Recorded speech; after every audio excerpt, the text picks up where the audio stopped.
텍스토머 정품을 꼭 확인하세요. 우리 집 방충망 바꿨어요. 미세벌레 덤벼봐 먼지 모두 덤벼봐 촘촘해서 촘촘만 방충망은 촘촘만 예쁘고 통풍까지 좋아요.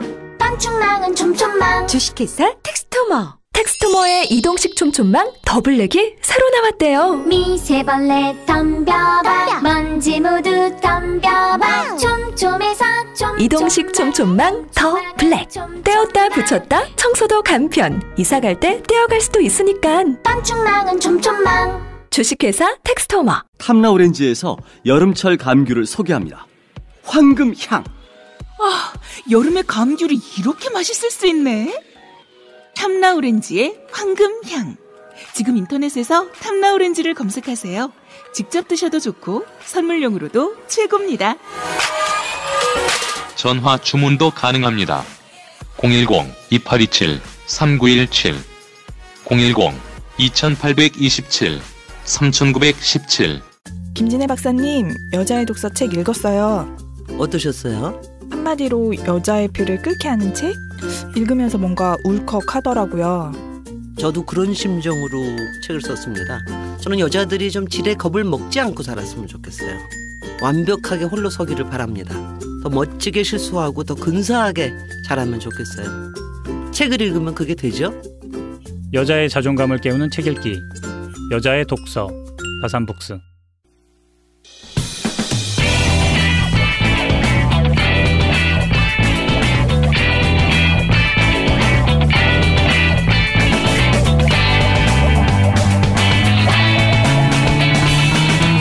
김어준의 뉴스공장.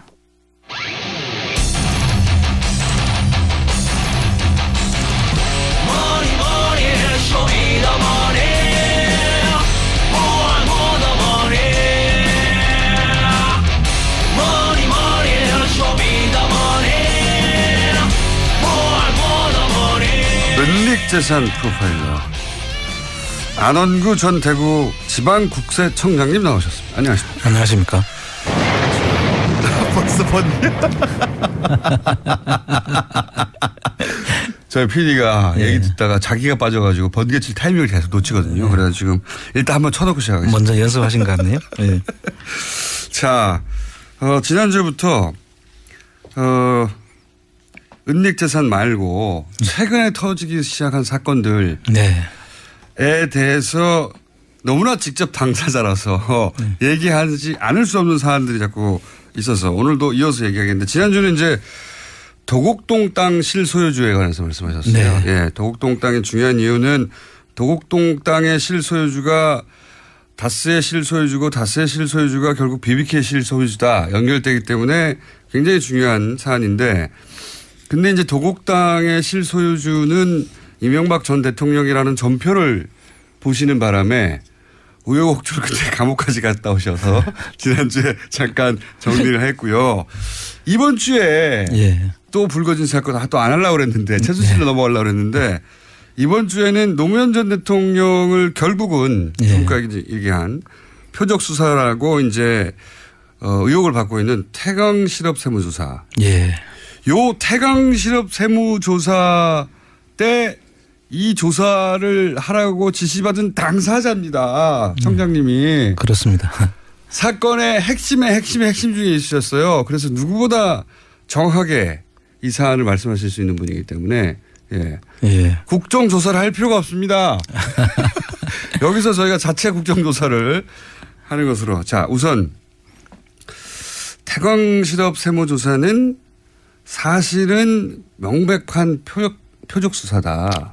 표적 정치 보복 수사라고 봐야죠. 왜 그러냐. 자, 간단히 요약하면 당시에 노무현 전 대통령의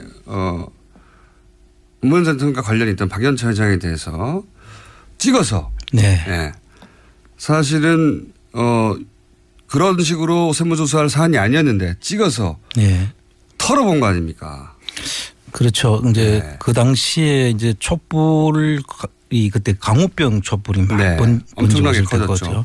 그때 당시에 이제 이명박 전 대통령이 상당히 아마 그 뭐 산에 가서 그 상황을 보고 걱정도 하고 했다는 그런 말도 있었고 그 당시에 이제 이 상황의 뒤에 촛불의 뒤에는 그 돌아가신 그 노무현 대통령이 있다고 그 당시에 판단했던 것 같아요. 예, 이명박 정권이 그렇게 지목을 하고 그러니까 자발적인 사실 먹거리를 걱정하는 자발적인 시민들의 시위였음에도 불구하고 그 뒤에 촛불을 누가 사줬냐 이런 얘기를 하면서 그 말의 의미는 그 뒤에 노무현 전 대통령이 이런 시위를 주도하거나 지시한 거 아니냐. 그렇게 의심을 했던 것 같아요. 해당 당시 이명박 정권은 그렇게 의심을 하였고 실제 그래서 이명박 전 대통령이 노무현 전 대통령을 찍어서 제거하기 위해서 시작한 프로젝트 1번이 바로 이거였다.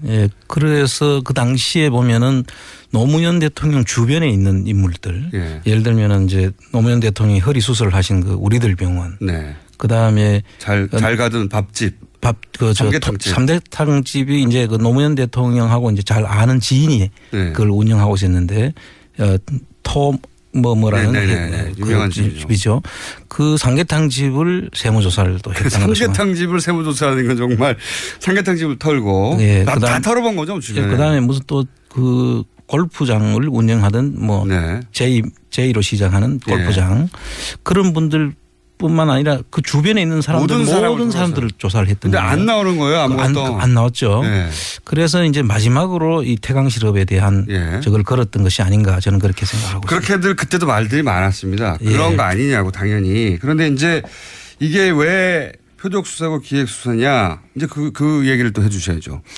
이 이제 표적 수사와 기획 조사라고 보는 의미는 이게 일반적인 정상적인 조사 같으면은 이제 개선을 따라서 이제 이루어져야 되죠. 개선이라는 게 뭡니까? 라인 이제 그 조사 라인이 그 절차가 있지 않습니까?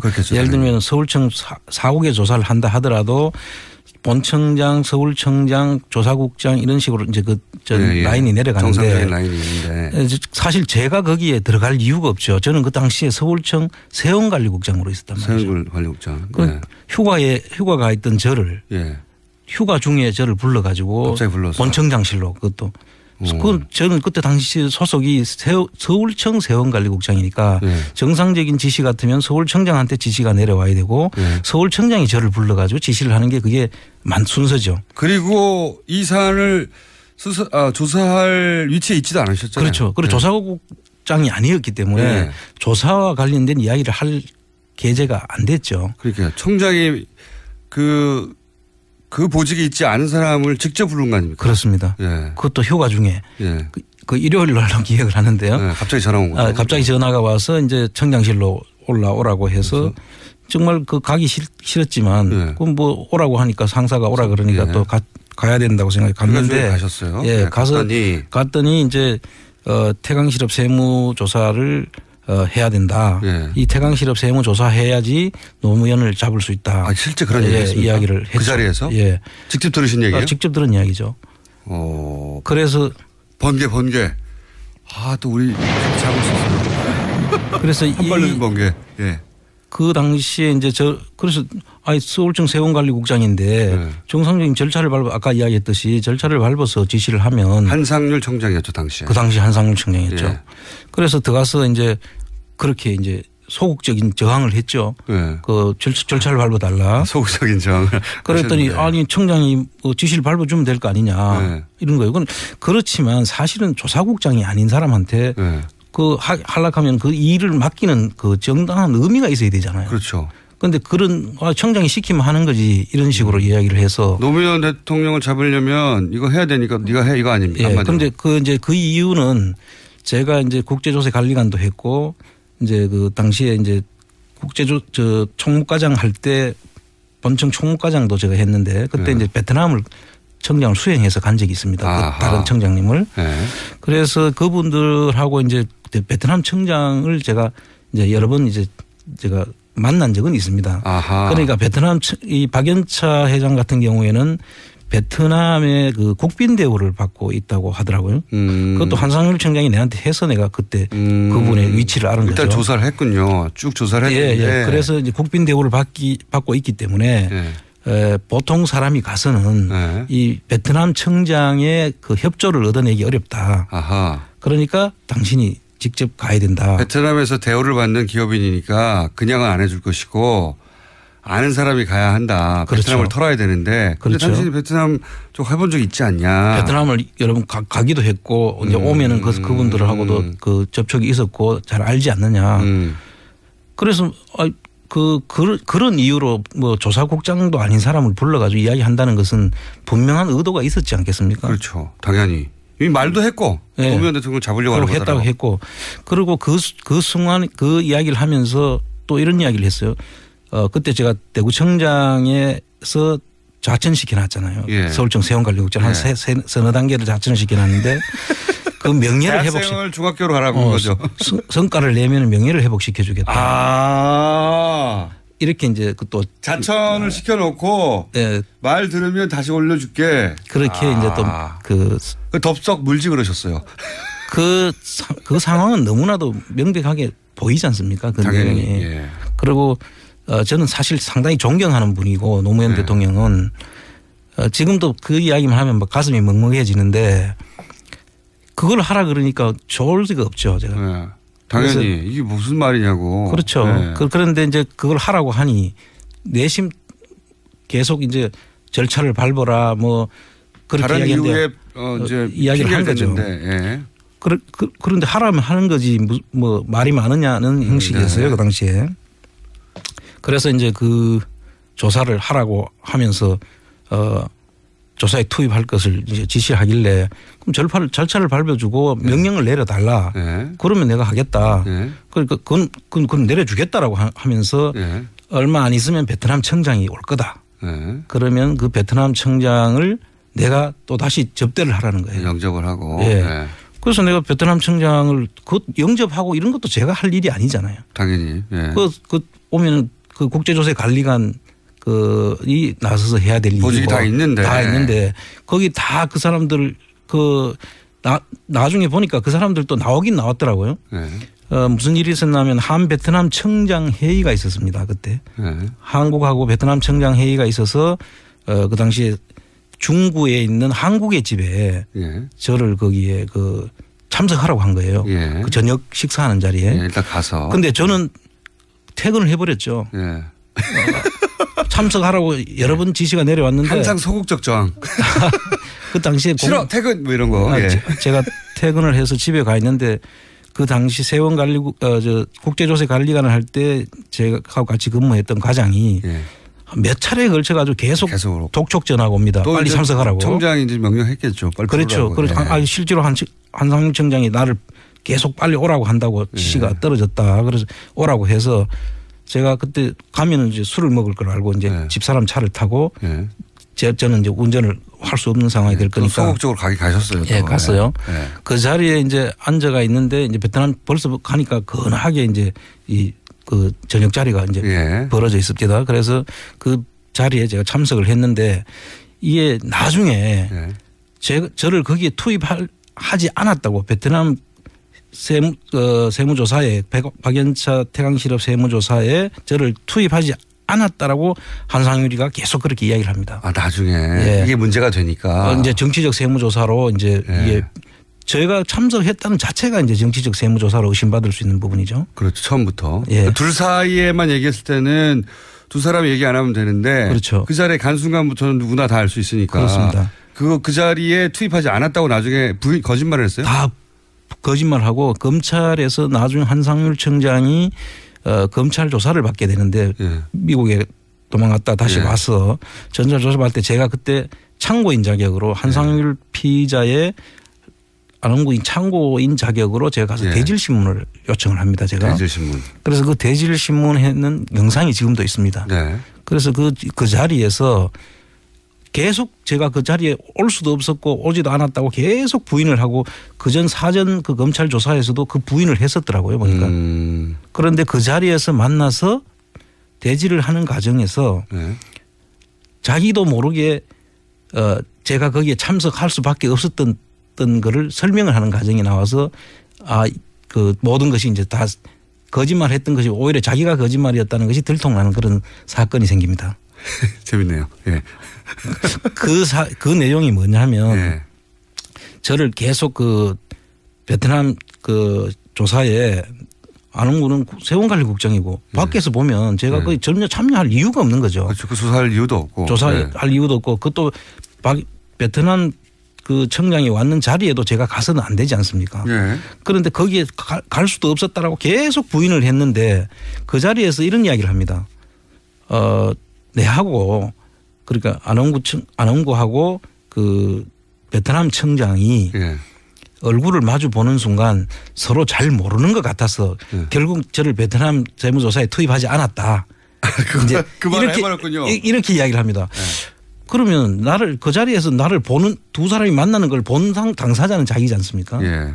그럼 내가 거기에 그 자리에 엎쳤다는 이야기는 다 거짓말이 돼버리죠. 그러니까 이제 거짓말을 하다가 부인해야 될 게 거짓말을 나으니까. 그렇죠. 부인하다가 어떤 부분은 해명을 하는 과정에서 이렇게 드러나 버렸군요. 그렇습니다. 네. 그래서 그 뒤부터는 뭐 저를 투입하려고는 했는데 그 뭐 날짜는 다르다 뭐 언제 뭐 이런 이야기를 하면서 변명으로 투입했다는 사실은 시인을 하게 되죠. 그렇군요. 이게 이제 원래 태광실업은 중소기업 재기 600위권 중소기업이었고 또 부산에 근거했기 때문에 서울 지방국세청장의 조사 사국에서 특별 세무조사 하는 것 자체가 이미 그렇습니다. 적시적이다. 그거는 이제 교차조사라는 그 명목으로 했다고 하죠.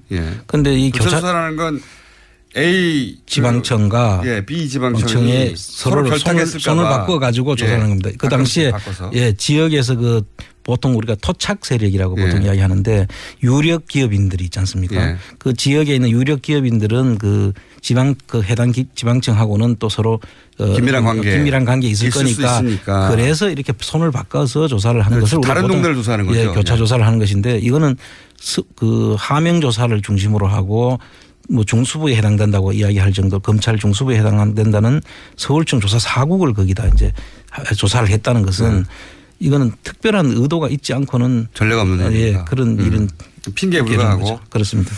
그때도 문제가 됐었죠. 그리고 나서 또 표적 수사라고 할 만한 또 다른 근거가 있습니까? 뭐 천신일 이야기도 나오던데. 예, 그 당시에 보면은 그 천신일 씨라고 그때 유명했죠. 그 이명박 전 대통령하고 그 학교 동기인가 이런 분인데 그분이 특별히 부탁을 했다는 거예요. 그분하고 이 박연차 회장하고는 상당히 가까운 형제가 같은 그런 사이라고 하더라고요.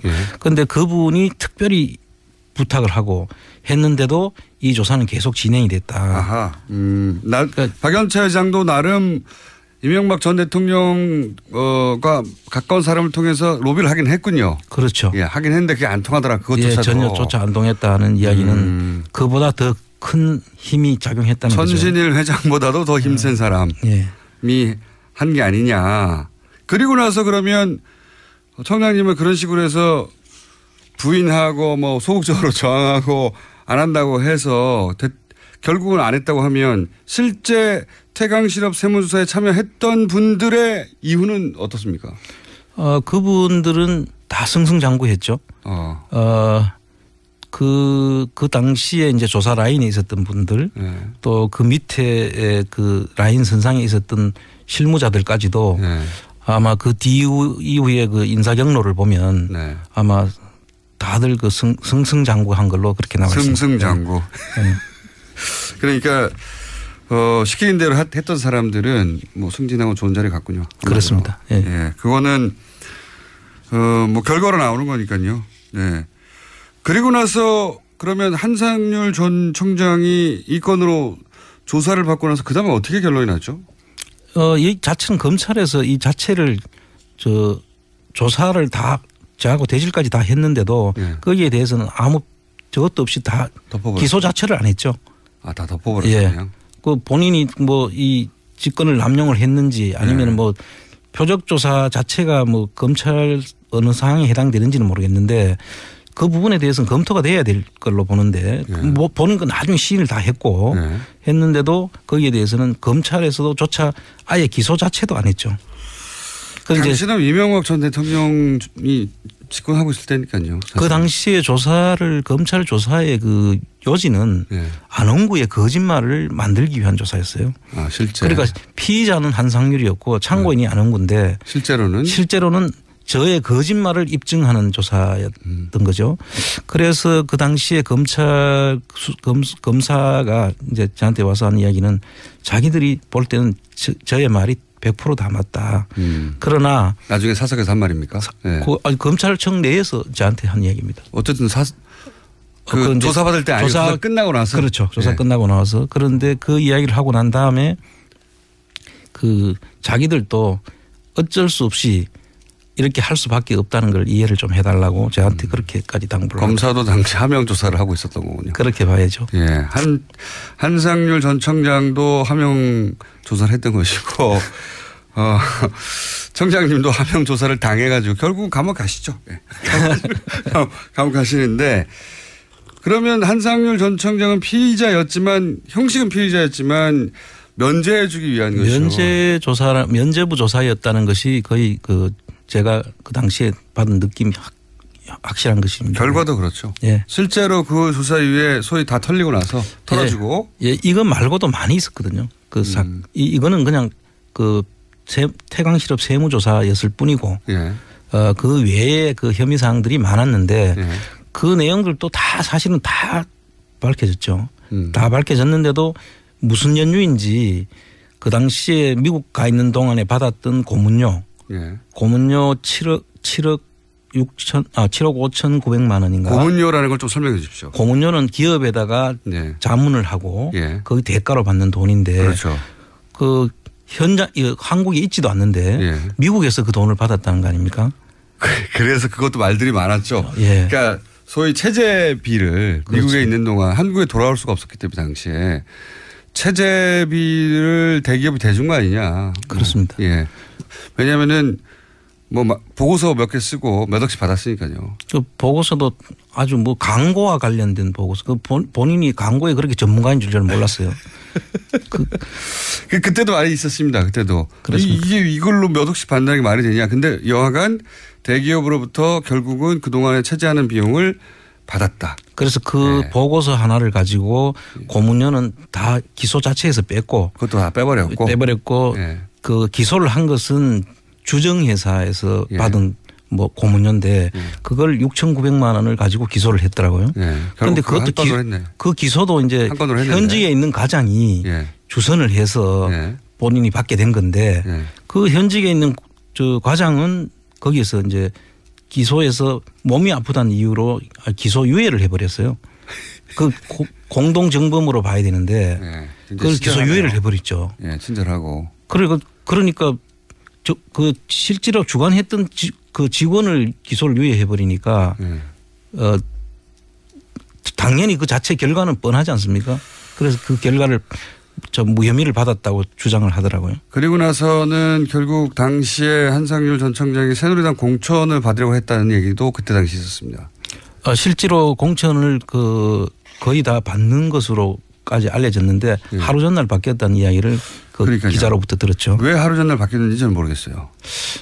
이제 본인은 당선 가능성이 있을지 모르나 다른 사람들한테 영향을 준다. 그러니까 이게 그때 이제 돌던 이야기는 한상률 전 청장이 이렇게 해서 국회의원까지로 재등장하게 되면 다시 이야기가 불거진다. 그렇죠. 그러려면 본인은 모르겠으나 다른 입 후보자들 그 사람들한테 그 영향을 미치게 돼서 오히려 전부 다 낙선을 할 가능성이 있으니까. 노무현 전 대통령 표적 수사의 당사자가 국회의원까지 다시 되면 그 사안으로 당시 총선이 그 논란으로 다시 이제 휩싸일 것이고 그러면 불리하다 이런 판단이었다고. 예, 그렇게 들었습니다. 예. 그런 이야기들이 있었습니다. 근데 정확한 이유는 모르고 그런 추정들이 많이 나 있었죠. 그렇습니다. 예. 지금 본인이 직접 연루됐던 태광실업 세무조사, 기획조사에 대해서 얘기하고 있는데 그럼 이걸 누가 했을까요? 누가 이걸 지시했을까요? 그 지시를 당시에 이제 한상률 청장하고 이명박 대통령이 독대했다는 얘기는 여러 번 독대를 한두 번 했다. 예. 그리고 나중에 조사 결과는 그거를 민정실을 패스를 해버린 거예요. 뭐 요즘 뭐 코리아 패싱 뭐 이런 이야기를 많이 하는데 사실 민정 패싱을 한 거예요. 그러니까 민정에서 상당히 그걸 불만이었고 그걸 국세청에다가 이의를 제기했다라고 하는 그 조선일보 기사가 그 당시에 있었습니다. 그래서 그걸 보면 직접 둘이가 다이렉트로 이야기했는 것 같고 그거를 뒷받침하는 그 두 사람의 전화를 제가 옆에 있을 때 봤습니다. 아, 그래요? 예. 그러니까 이명박 전 대통령과 한상률 청장이 다이렉트로 통화하는 내용을 직접 들으셨다고요? 그렇죠. 저하고 단 둘이 있는 자리에서 그 전화를 받는데 이제 그때 뭐 추정을 할 수밖에 없긴 한데 전화를 내가 듣지는 못했으니까 손을 이렇게 엄지손가락을 이렇게 지켜듭니다. 이 전화가 여기하고 통화하는 거다라는 식이죠. 그래서 그 국세청장이 여기라고 할 때는 뭐 재무부 장관이겠어요? 아니면 대통령밖에 있을 수 없잖아요. 그래서 제가 그때 추정하기 그렇게 저는 인식을 받아들였죠. 그렇게 알아들으라고 얘기하는 그런 전화가 두 번 있었어요. 그런 전화가? 네. 네. 사건 현장에 많이 계셨군요. 그렇습니다. 자, 요거 할 얘기 더 있어요. 예, 요거 할 얘기 더 있는데, 태광 실업이 표적 기획 세무조사였던 것은 그 출발부터 아예 한상률 청장이 당시 안원구 청장님에게 노무현을 잡기 위해서 이걸 시작하는 거라고 말하는 순간. 네, 그렇죠. 말했다는 것으로부터 이미 알 수 있는 내용. 네. 그거 직접 들으신 거 아닙니까? 그렇습니다. 요 사안은 저희가 아직도 뒷부분이 많이 있습니다. 오늘은 여기 1부 하기로 하고요. 다음 주에 나머지 2부, 흥미진진한 2부가 좀 남아 있습니다. 그 사건의 현장에 많이 계셨어요. 네. 최순실 은닉재산 추적하는 것은 그 다음 시간에 또 이어서 하기로 하고 태광 실업 표적 조사에 관한 것은 오늘 1부 여기서 마치도록 하겠습니다. 지금까지 번개 한 번밖에 안 했네요. 네. 그렇습니다. 안원구 전 대구지방국세청장님이었습니다. 감사합니다. 감사합니다. 또 떨어졌어. 너 또 입사 시험 봤어? 아니, 차량용 핸드폰 거치대 말이야. 여러 개 사봤는데 실패의 연속이야. 떨어지고 시야 가리고 운전석에서도 멀고 뭐 좋은 거 없을까? 싼 것만 찾으니까 그렇지. 제대로 된 거 하나 사서 편리하게 쓰는 게 더 낫지. 그런 게 있어? 그럼 있지. 1, 2, 3 할 때 2. 힘 세다 할 때 힘. 2 힘. 2 힘? 2배로 힘이 세다는 건가? 네이버 검색창에 2 힘을 검색해보세요. 오빠, 우리 어디 가는 거야? 정수 가지. 와, 우리 말 타러 가는 거야? 그렇게 좋아? 고민하지 말고 장수로 오세요. 온 가족이 즐기는 승마 체험과 국내 최대 규모의 말역사 체험관 등 장수에는 정말 볼 것, 누릴 것들이 넘쳐난답니다. 말의 심장 소리를 직접 느껴보는 장수에서의 하룬 여행. 장수는 항상 가까이 있습니다. 주말 여행은 장수로. 승마 체험 예약은 063-350-5486. 반지 벤지 반지 벤지 벤지 벤지 벤지 빼뺀지 빼뺀지 반지 벤지 반지 벤지 반지 벤지 오빠 나랑 무슨 게임 할 거예요? 벤지 벤지 뺀뺀지 오빠는 마법사 업데이트.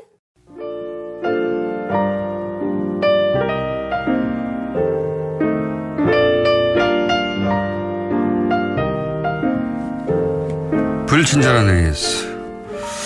오늘 문자는 어르신들이 뉴스공장을 많이 듣는다는 문자가 좀 많이 왔네요. 어제 이태원 횡단보도를 건너는데 허리에 라디오를 찬 할아버지가 걸어가시는데 몸에서 뉴스공장이 흘러나오고 있었습니다. 네, 나이에 상관이 없습니다. 예. 또 이런 문자도 왔어요. 대학원을 전공하는데 그토록 평상시 근엄하시던 노 교수님께서 갑자기 뉴스공장이라고 얘기를 하더니 안녕 하고 관광실을 나가셨습니다. 네, 중독이 되게 되겠습니다. 그리고 오늘 산란일자 충격받으시는 분들 많은데 김떡순 들어봤지만 알떡순은 처음이네요. 예, 알떡순을 받으세요. 계란 얘기 흥미로웠습니다. CJ 푸드빌 다니는 지인한테 1년 전에 사둔 계란값이 많이 떨어져서 골치 아프다는 얘기를 들었는데 그게 이렇게 연결이 되는 거군요. 하고 문자를 보내신 분도 있고 풀무원 유정란만 먹었는데 하면서 걱정하신 분이 있는데 이건 이제 김현건 의원실에 따르면 풀무원은 산란일자로 표시한다고 합니다. 네. 방송에서 문제 제기한 것은 CJ 이야기였습니다. 이 이야기는 이제 CJ 측 이야기도 들어봐야 되고 김현건 의원실이 추가적으로 또 이 사안을 다음에 한번 더 다루겠다고 하니까 다시 한번 다루겠습니다만은 살충제에 이어서 산란일로 표시하지 않는다는 것은 굉장히 충격적이네요. 예.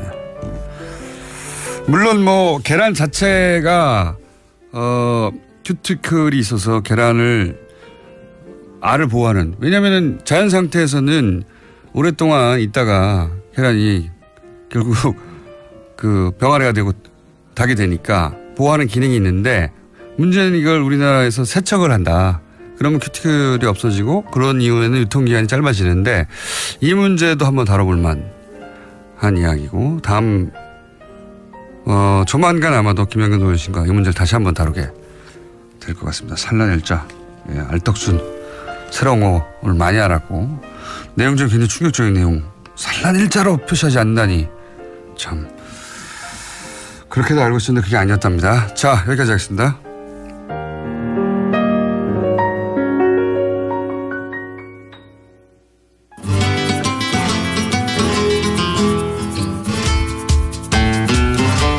자, 황교익 선생님 나오셨습니다. 안녕하십니까? 안녕하세요. 네, 요즘 먹거리 이슈들이 너무 많이 나오니까. 그러니까요. 예,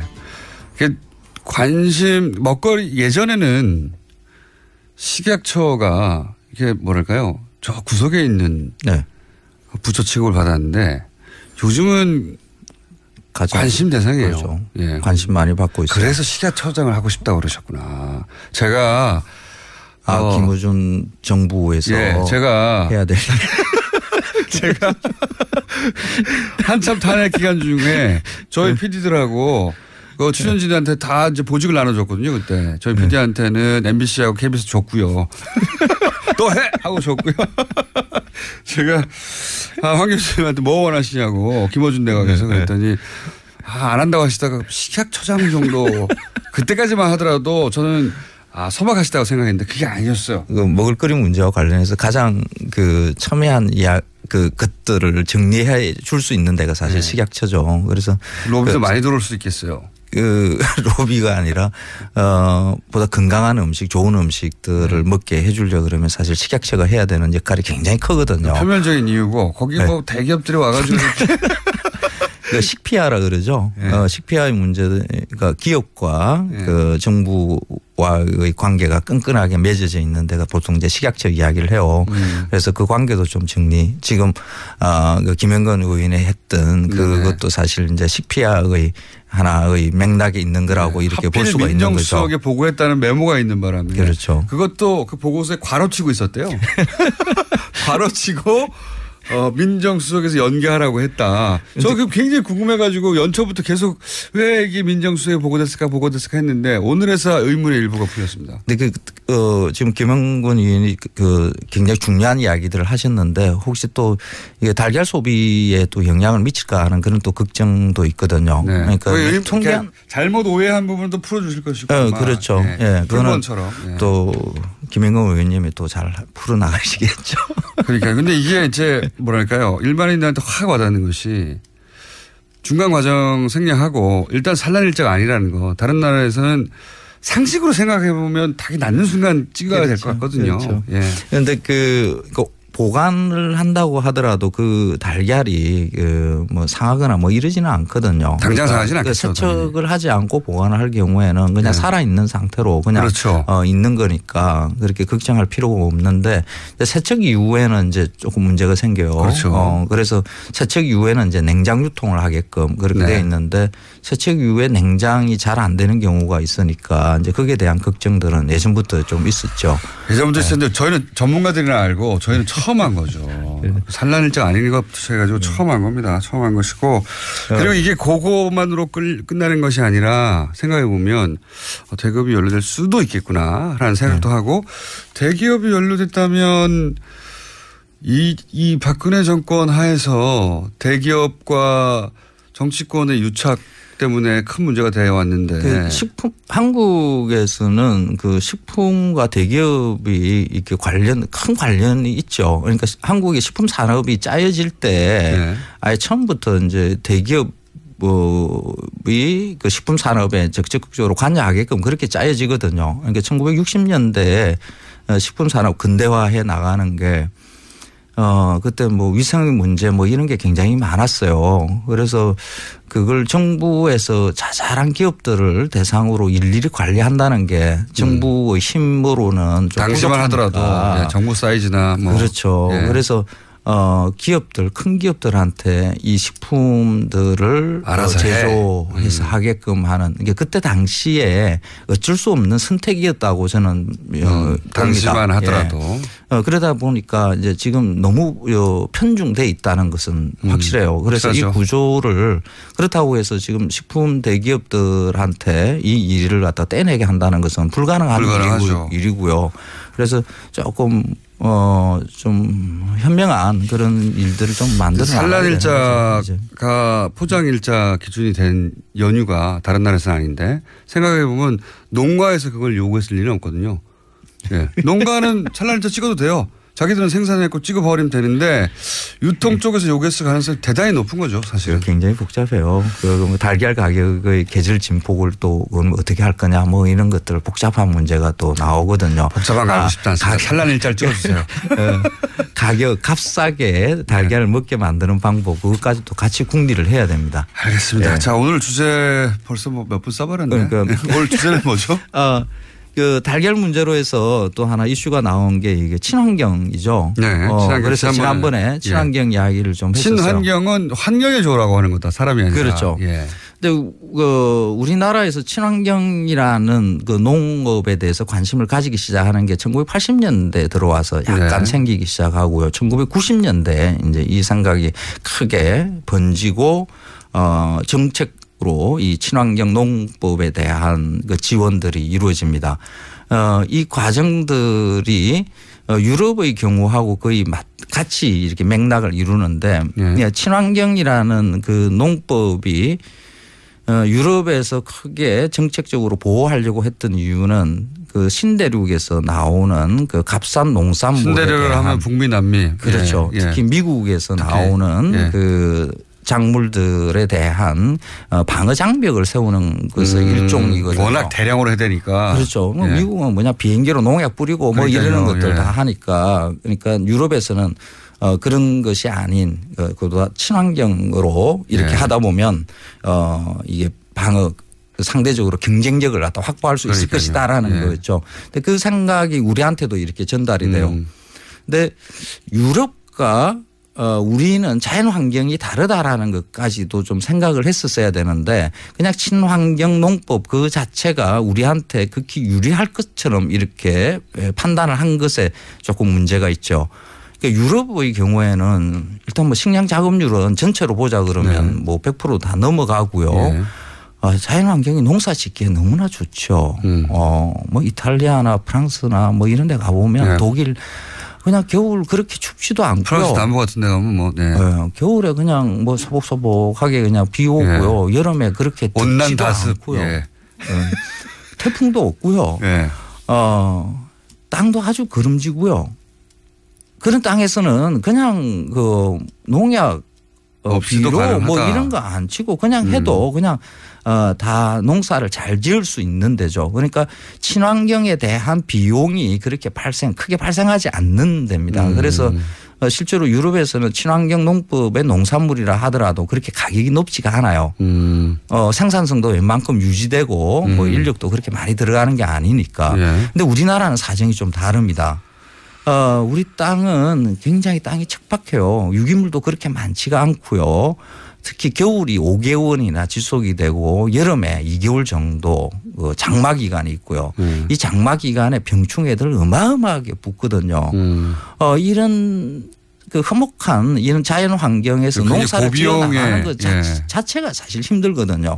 그래서 뭐 화학비료, 특히 질소비료, 농약 이런 것으로 해서 우리가 생산성이 급격하게 이렇게 올려놓고 웬만큼 농업을 유지를 했었는데 사실 뭐 농약이나 화학비료에 의한 그런 자연 파괴 이거는 일부 또 문제가 있기는 하죠. 그런데 그것을 다 뒤집고 그냥 친환경으로 우리 땅이 농사를 지을 수 있을 만한 땅이다라는 이런 착각은 가지지 않는 게 바른데 그것까지 지금 가지고 있죠. 우리 땅에서 친환경으로 농사를 지으면 생산성이 너무 떨어져요. 너무 힘들어요. 특히 여름을 넘기기가 굉장히 힘들거든요. 과일 같은 경우에 친환경 사과, 배 뭐 이런 것들도 재배가 되기도 합니다. 정상과가 나오는 게 아주 극소량이에요. 한 사과 한 100개 따면 그중에 병점이라 그래요. 뭐 해충이나 뭐 이런 거 병이 붙어 가지고 이렇게 흉터가 생긴 거 이런 거 소비자들이 잘 안 사 먹거든요. 요즘 그렇죠. 그런 거 빼고 난 다음에 정상과로 이렇게 보이는 것 이런 것만 따지면 한 20% 정도밖에 안 돼요. 80%가 그렇습니까? 그렇죠. 그래서 이 병점이 있는 걸 또 버리기는 그렇잖아요. 그래서 그걸 가지고 하는 게 보통 착즙을 하죠. 주스를 만든다. 주스 만듭니다. 그래서 유기농 매장에 가보면 사과보다는 사과 주스가 더 많이 보이는 게 그거죠. 그러니까 유기농 친환경 농법으로 재배를 해서 기껏 주스 만들어서 먹는 이런 일이 만들어지는 거죠. 친환경에 대한 판타지가 좀 있는데 현실이 이렇다는 거군요. 그렇죠. 그러니까 뭐 채소 같은 경우도 거의 친환경 채소는 그 비닐하우스에서 하거든요.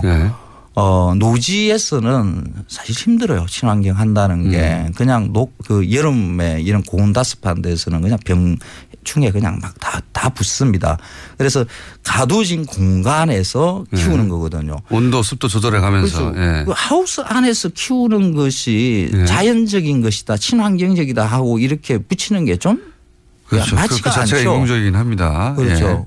오늘의 벌써 1분밖에 안 남았습니다. 그래요? 이러다가 또 끝날 것 같아서 오늘의 핵심 요지는 그렇다면? 그래서 우리의 환경에 맞는 우리의 자연 조건에 맞는 농업이 무엇인가에 대해서 조금 이제 진지하게 생각해 볼 필요가 있지 않는가. 친환경만이 답이다라고 이때까지 해왔던 무슨 그런 정책들에 대한 반성이 좀 있어야 되지 않는가 하는 거죠. 그리고 그 관행농으로 재배되는 농산물도 다 안전한 거니까 항상 친환경이 좋다는 그 뒤에는 관행농의 농산물은 안 좋은 것이다라는 이런 것까지 같이 붙어 있거든요. 그렇죠.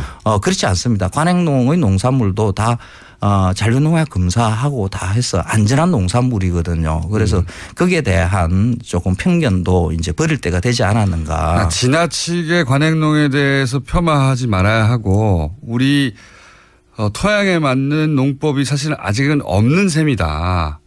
이런 거네요. 그렇죠. 어떻게 우리 자연에 맞는 농법이 무엇인가에 대한 그 진지한 고민들이 있어야 돼요. 그리고 알겠습니다. 거기에 대한 정책들도 또 만들어야 되는 그래서 거고요. 내가 시각처장이 돼야 한다.